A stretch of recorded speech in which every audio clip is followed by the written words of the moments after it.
Ladies and gentlemen, this is Gamertag Radio.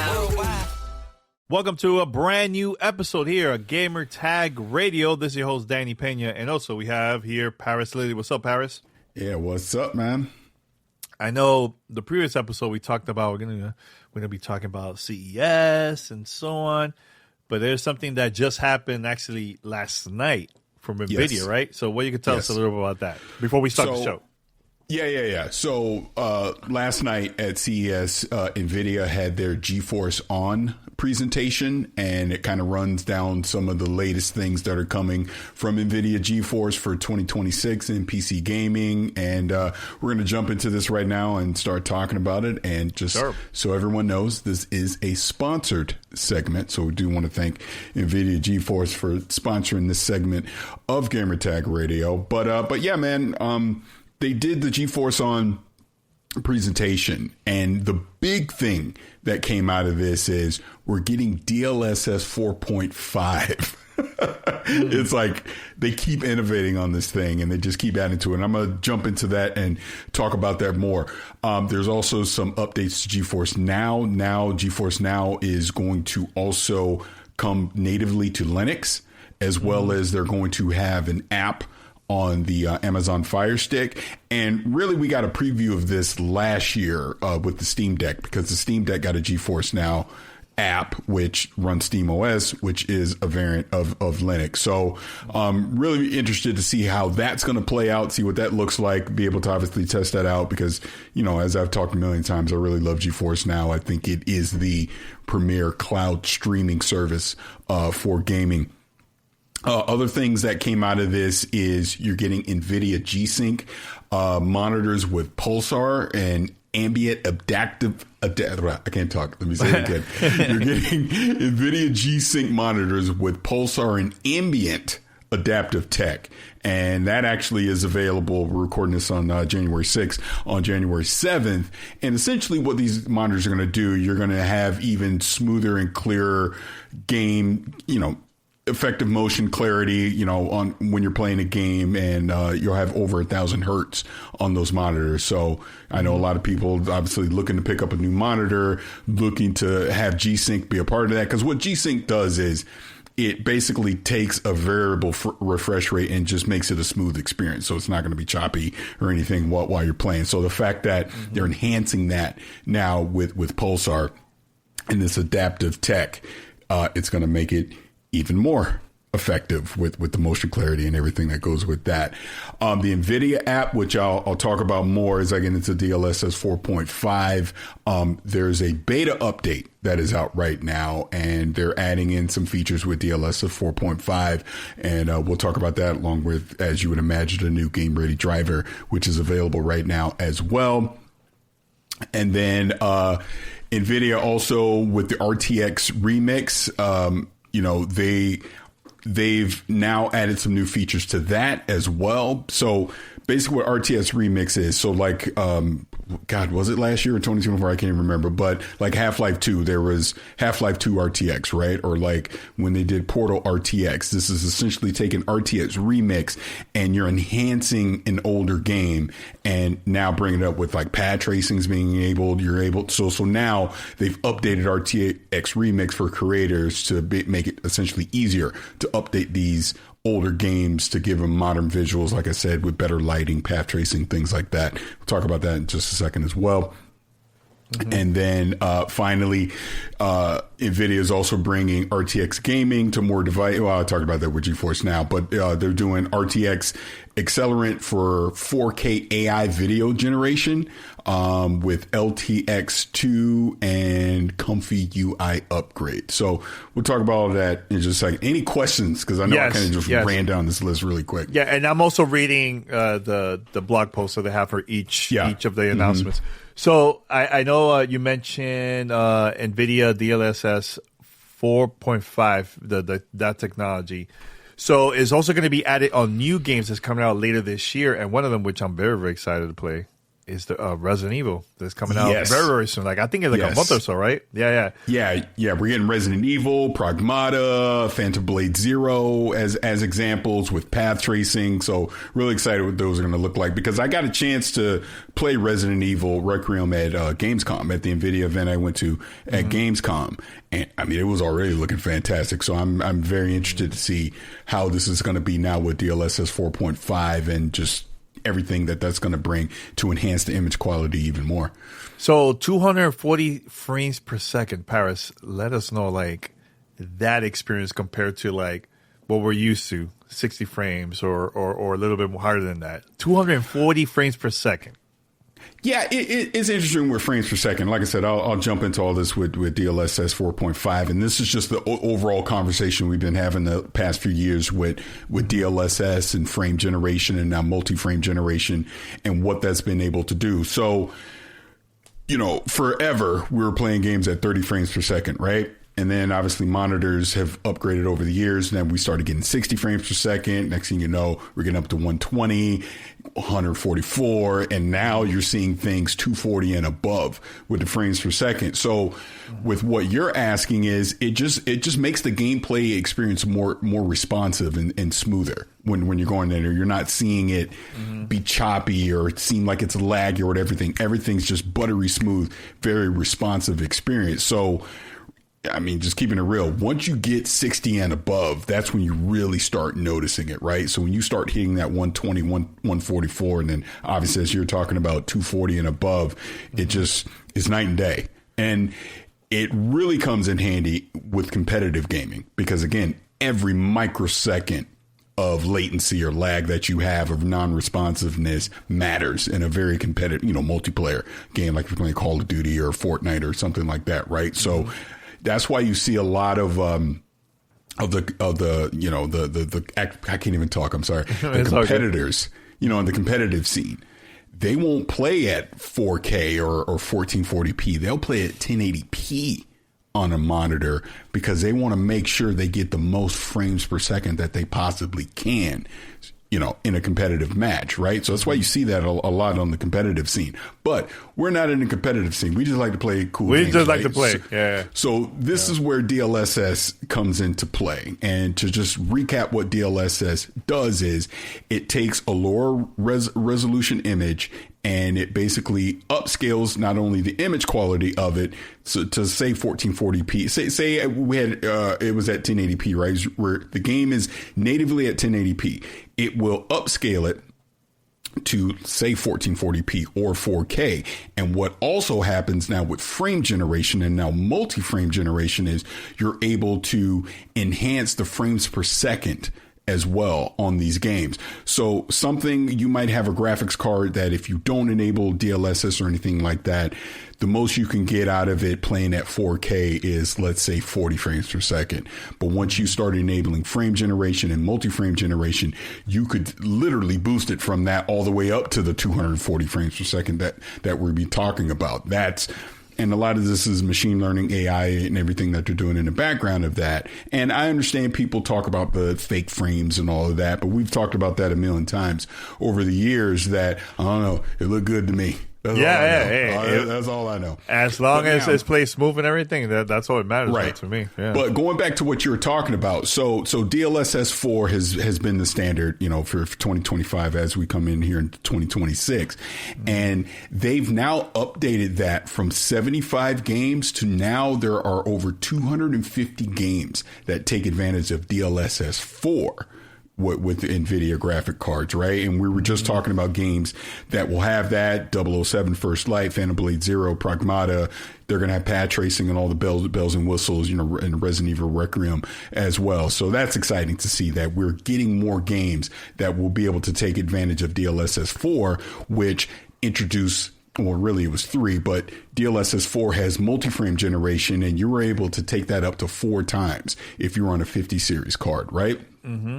So that was multiplying it for 1 times, 2 times, 3 times, 4 times the frames that you were able to generate on that card. Now, with DLSS 4.5, 2 things that they're doing with it. This is why I said I was going to talk about what they're doing on the NVIDIA app side of it, but then also DLSS 4.5 is introducing a major upgrade with a second gen transformer model for super resolution and 6 times multi-frame generation. So now we're going up. I said we're going to 4. Now we're going 5, 6 times the many frames that you would have had before, which is insane. But when we talk about super resolution with this new second gen transformer model, what that's going to do is that's going to enhance the image quality across all modes. So say you're in performance mode, balance mode, ultra mode, whatever the case may be, you're going to get sharper anti-aliasing as well as going to reduce ghosting, and you're going to get better temporal stability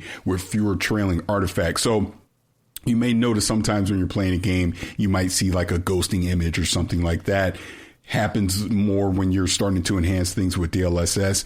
Now with 4.5, they're reducing that. And so much so that what NVIDIA is talking about is they think their image quality is pretty much a 1-for-1 of what you would have if it was just playing natively without DLSS enabled at all. So I think that's pretty impressive. Obviously, we'll have to test this out over the next few weeks, and I'll get into the availability of all this stuff in just a second. But the other cool thing, like I said, now with multi-frame generation on these 50 series cards, you're going to be able to get up to 6 times the amount of frames on there, right? But they're also introducing dynamic frame generation as well. So what that means is they're only gonna have to generate the extra frames that are needed at the time. So if you're in this huge, big, action scene with all this crazy stuff going on, sure, it might have to, generate more frames. But if you're in a slower, less chaotic scene while you're in a game, it'll only generate the frames that are needed to display it at the resolution that you're looking at. And obviously, whatever you have your frames set at. So let's say you have it set at 144. It will make sure that, all right, I only need to go up to 1 or 2 times to get you to 144. I don't need to go 3, 4, 5, 6 to get you up to 144 frames per second as an example, right? So I think that's pretty cool too, because part of what frame generation does, multi-frame generation, is it's latency, it's lag. And this is where NVIDIA Reflex comes in to help reduce that. So now having this dynamic frame generation going on, this will also help reduce latency. And this is just me talking. I didn't say this. No, it's all good. It's all good. This is me assuming. But this is going to help with latency, and lag in a game. And you won't have to rely so much on something like NVIDIA Reflex as well. Now, here's the kicker with the multi-frame generation and the 6-time multi-frame gen for the 50 series cards. That will be available later this year, spring 2026. What is available right now is the NVIDIA app. DLSS override was already a thing in the NVIDIA app, but now you can install the beta and you can take advantage of this and update to the new driver. Now you can have DLSS 4.5 in your DLSS override. And I've already tested this. Of course, I had to fire up Cyberpunk 2077, but excuse me. And I'm actually just going to pull the app up again, so I'm not talking out of my butt. Nah, it's all good. It's all good. You can go into the graphic settings of the NVIDIA app, and you can go into global settings, and you can go to DLSS override for model presets, and you can set that to latest. And what you'll get right now is you'll be able to get frame generation. Now, frame generation is not the same as multi-frame generation. As I said, you can't multiply it, right? It is whatever. If a game can only take advantage of, you have a lesser card like 20 series card, 30 series card, something like that can only do frame generation and not multi-frame generation. Yeah, you will increase the frames on it, but you won't be able to multiply it up to 6 times like the 50 series cards would, right? You will get super resolution. You will get ray reconstruction as well. So you can set this in the NVIDIA app at global settings, or you could do it individually per game if you so choose. But essentially what this will do is via the app, this will do what it's calling DLSS override, and it will enhance the performance and the experience and the frames that you're getting in the game that you're trying to play, right? So you can do this right now if you download that NVIDIA app, grab the beta, and then, like I said, go into graphics, go into global settings, and you can set it to latest, which will activate what DLSS 4.5 is doing within the NVIDIA app for DLSS override. And like I said before, you also need to make sure you download the latest driver as NVIDIA drivers as well to be able to take advantage of that. But I just think that's cool that this is available immediately. You get to test this out. And then if you have a 50 series card later this year, spring 2026, now you'll be able to take advantage of all the multi-frame generation, all the enhancements that they're doing, with super resolution and all that. It's going to be great. So I'm really excited for that because obviously, like I said, a game like Cyberpunk or like The Outer Worlds 2, I want to be able to test on that because I do have a 50 series card. So I do want to see, am I seeing a better image quality as a result? Am I seeing less ghosting as a result? Are the frames holding the way that I'm expecting them to do? All these things that you will expect when we're able to take full advantage of DLSS 4.5. So it's the world we're in now, Danny. Like I said, we have watched this thing essentially since the 20 series cards evolve and what DLSS has become from the beginning.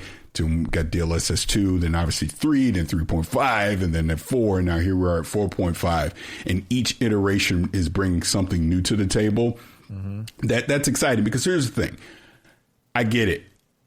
In a perfect world, I would have a GPU that can play all my games natively at 4K. I don't have to do any DLSS enhancements, and I'm getting 100 plus frames, and it all looks great. This is simply not the technology in the world that we're living in. Obviously, these cards are relying on software like DLSS, which, like I said, over the past few years has really started to do a great job. It's to the point I don't think about it.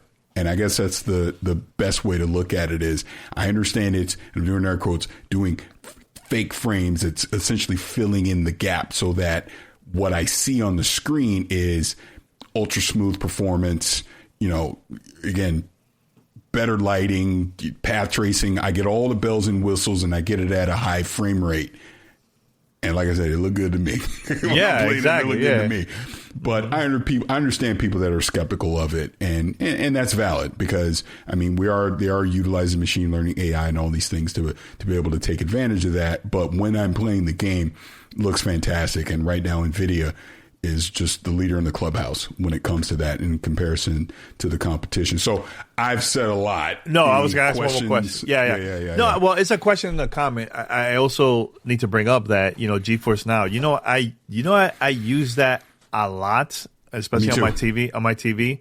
Because, I play, sometimes I don't feel like connecting my consoles. And I'm like, let me just launch an app and just play the games I already have out on Steam and other places. And it's just been super easy. But the one thing that I have to say that I love is the quality of the way how it looks on my TV. And it feels like I'm actually playing a PC game or a console connected to my TV. And it's just an app that is streaming through their servers. And it's just been great. And I'm glad to see that they added now more places available where people could also try out this app. And one thing that I haven't used yet is using it through my Xbox Ally X. I haven't used it there yet, or other places like all the handhelds. But I'm definitely probably gonna be doing that because thinking about it, especially if I'm somewhere on the go where sometimes I don't have the time to download a big file, but I have time to stream something that will be a lot quicker for me instead of downloading something, So, and especially earlier last year, I was playing Assassin's Creed Shadows early, and it was through GeForce Now, and it was great. I played it 100% was through that app, and I finished the game and completed almost the whole thing using a GeForce Now. So it's been a great experience. So my question to you is, what other features are we going to get to see now, GeForce Now, that wasn't previously there, that anything they haven't announced there besides adding in different apps and other places? Well, like I said, we're talking about now is the fact that you will have a native app on a Linux PC. And they're bringing it to the Amazon Fire TV as well. That's dope. And like I told you before, kind of already got a preview of that on the Steam Deck because it's running SteamOS, which is Linux.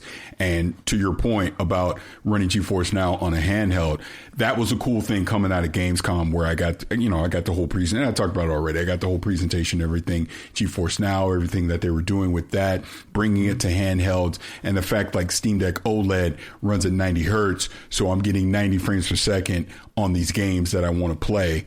On the Steam Deck, and in comparison, better battery life as well, because you're streaming over the cloud, so you're not draining the battery, when you're able to play these things. So if you're playing in the house, you got a good internet connection, honestly, it's kind of preferable to just use the app if you have it, versus trying to play natively on there, if you so choose. So yeah, it's been great, man. It really has. And the cool thing now with the Blackwell update that they've done on GeForce Now is those are 5080 cards in the cloud. That's what you're playing. So I just use Cyberpunk as an example. I can run all the bells and whistles on that at a high frame rate, streaming over the cloud. And I'm telling you, Danny, I saw it at Gamescom, and you give it the side eye like, man, they really running this the way that they're saying. But then when I got to do it at home, to test it when Blackwell started rolling out, you could walk up and see me playing a GeForce Now game. You would have no idea I'm streaming. Exactly. Zero. Solid frame rate. Again, all the bells and whistles that you're getting with an RTX card. You want to run path trace, like whatever you want to do, HDR, all that stuff, because it is using an RTX 5080 card in the cloud, and it's fantastic. And that's why, look, and I know I'm kind of glazing a little bit, but it is the premier cloud gaming service right now. Just is. Now, the news came out that they are limiting you to I believe it's 100 hours. Is it crap? I'm gonna speak wrong here, but I want to say they're limiting 100 hours a month on there. I'm pretty sure it's a month, not a week. It's a month, but you're being limited to 100 hours a month on there with that. So I mean, if you're hardcore gamer, really gaming all the time, you could obviously be bumping up to that time scale. But we'll obviously see how this plays out as we go into 2026. But yeah, I love GeForce Now. It's fantastic. Yeah, and actually, and one thing I didn't know that have, because I typically played other cloud services, and like the display, I had to have it like normal. It felt weird with my monitor, but with GeForce Now, I noticed I could also have it on ultra widescreen. I'm like, wait, what? It looks great. Okay. Yep. And it was cool playing a couple of games like that, man. It was really cool. And to be clear, when I'm saying it's running natively on a Linux PC, it does need to be Ubuntu variant of it, and it needs to be version 24.40. Wait, I'm saying this wrong. Sorry, Jesus. It needs to be Ubuntu version 24.04 or later. Just to be clear on that. So obviously, if you're trying to run something like CentOS or Red Hat or something like that, it's not going to work. It needs to be Ubuntu. Just so you know, you can't be running Arch Linux or any of that. It needs to be Ubuntu right now. But I would imagine it'll come to other variants of Linux as we move forward. Yeah. Have you tried GeForce Now on mobile, just strictly on a 5G speed? Have you tried that before too, or no? No, I have not. I'm curious to see how it looks. Yeah, I've only done it on Steam Deck as far as that goes. Okay, I've not tried it over 5G. Yeah, I want to try it out to see how it looks. I mean, probably going to play smooth, probably too. So yeah, all right, cool. Yeah. Anything else, Paris? Before we wrap it up, anything else? I mean, this is cool seeing a lot of announcements from NVIDIA. I know probably going to have a lot more throughout the year and next year. They always have something cooking, I mean, I'll say this as we wrap this up, and again, I want to thank NVIDIA GeForce for sponsoring this. No new GPU announcements were a part of this event, and the current state of everything right now, I'm not surprised to see what the pricing is looking right now on the 50 series cards. Is kind of a bummer. We saw that as well. I just hope all this stuff gets sorted, in short order, so more people have an opportunity to go purchase a 50 series card at a reasonable price point. Mm-hmm. Obviously, the RAM shortages, all the crazy stuff that's been going on right now.